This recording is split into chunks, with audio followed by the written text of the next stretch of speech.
അപ്പൊ അടുത്ത ആഴ്ചയാണ് പാലാച്ച്. നേരത്തെ അങ്ങ് എത്തണം. നേരത്തെ ഞാനല്ലോ പാലും മേടിച്ചോണ്ട് വരുന്നത്. ഒരു വിറ്റങ്ങ് കാച്ചി. അല്ല അങ്ങളുടെ മക്കളെന്തി? ഇളയവ പുറത്തു പോയേക്കുന്നു. ആ അതാണ്ട് എത്തിയല്ല. ആ ഇവനെ 2-3 എടുത്ത് വെച്ച് കണ്ടിട്ടുണ്ട്. മുള്ളവനെ ബിവറേജിലാണോ? അല്ല. അപ്പൊ കുണ്ടറ ഷാപ്പിലായിരിക്കും. അയ്യോ അല്ല. ഇവിടെ ഒന്നും അല്ലെങ്കിൽ ഞാനായിരിക്കില്ല, കാരണം ഞാൻ അങ്ങനെ അനാവശ്യമായിട്ട് പുറത്തു പോറില്ല. ഓ ഇപ്പൊ എന്ത് ചെയ്യുന്നു? അങ്ങനെയൊക്കെ ചോദിച്ചു. ഇപ്പൊ തട്ടെടുക്കുന്നു, കുറച്ച് കഴിയുമ്പോ അഴിച്ചിടും. കറന്റ്ലി ഇപ്പൊ ഇതൊക്കെ തന്നെ ചെയ്യുന്നത്. അച്ഛാ രണ്ടുപേരും സംസാരിക്കുന്നതിന് ഇടയിൽ കയറി സംസാരിക്കാതെ. ഓ പറച്ചിലേട്ടാ തോന്നുന്നു. സ്റ്റാർ സിംഗർ പാടി സമ്മാനം മേടിച്ച ഫ്ലാറ്റിലാണ് ഞാൻ ഇരിക്കുന്നത്. അല്ല മൂത്ത മോൻ എന്തി?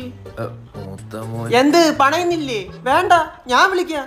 സോനു ദേ നിന്റെ കളിപ്പാട്ടോ ഏതോ അങ്കിൾ എടുത്തോണ്ട് പോവാൻ പോന്നിട്ടാ.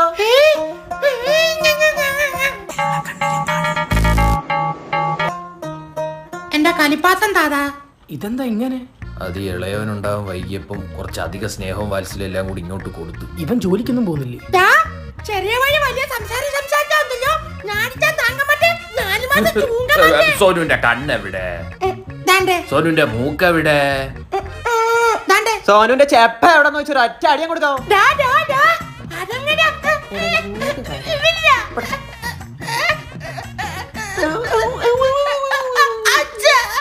സോനു ക്രൈ. അച്ഛനും വരാൻ സമയായി. ഈ കോലം കൊണ്ട് കൊറേ ആള് പോകുന്നു. ഞാനേ ഇവിടെ തീയിട്ടു. ഇത് പോലീസ് സ്റ്റേഷൻ അല്ലേ? അടുത്ത ഒന്നേക്കെ ദേവുടാ കുട്ടിക്കളി മാറാത്തവൻ. ആര്? എടാ പഠിക്കാൻ ബുദ്ധി ഇല്ലാത്തോണ്ടും പണിക്കോ മടിയായോണ്ടല്ലടാ നീ വേഷം കിട്ടിയേക്കുന്നത്. ചുമ്മാ അപവാദം പറയരുത്. എടാ വാച്ചി മോനെ. കയ്യടെ ഞാൻ പറയാം. 20 വയസ്സ് തന്നെ ആണുങ്ങളുടെ ജീവിതം മൊട്ടയായ ടയർ പോലെ ഏത് നിമിഷം വേണേലും പൊട്ടാം. അതിന് അത് താങ്ങാനുള്ള മനസ്സ് എനിക്ക് ദൈവം തന്നിട്ടില്ല. അതുകൊണ്ട് ജീവിതത്തെ അറിയാണ്ട് പൊട്ടനാവണം, അതോ അറിഞ്ഞുകൊണ്ട് പൊട്ടനാവണം. അതുകൊണ്ട് ഞാനാടാ അനുഭവിക്കുന്ന പന്നി. എല്ലാവരുടെ ഉള്ളിലും ഉണ്ട് ഒരു കുട്ടി, അത് തിരിച്ചറിയ. സോഞ്ഞു പോവാഞ്ഞേ.